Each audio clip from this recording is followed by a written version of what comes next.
If you want to change the door code on a Ford F-150, you'll need the factory master code first. Every F-150 has one, and it cannot be erased. Start by finding the factory code. It's usually on a card in the owner's manual, or on a sticker behind the glove box, under the dash, or behind the fuse panel. Some newer models also show it in the vehicle settings if you have access to the infotainment system. Once you have the factory code, go to the keypad on the driver door. Enter the factory code completely. The door locks should unlock to confirm it worked. Within 5 seconds, press the 1 to 2 button on the keypad. Then, enter your new 5-digit personal code. The doors will lock and unlock to confirm the new code is saved.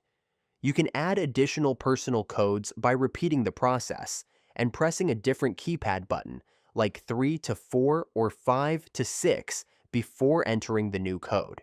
To erase all personal codes, enter the factory code, then press and hold the 7 to 8 and 9 to 0 buttons at the same time for a few seconds.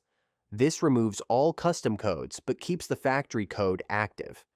If the keypad doesn't respond, make sure you're pressing the buttons firmly and not too quickly. Also check that the keypad is clean and dry. Quick recap: find the factory code, enter it on the keypad, press 1 to 2, enter your new code, and confirm. Use the factory code anytime to add or delete personal codes. Like and subscribe if I helped you.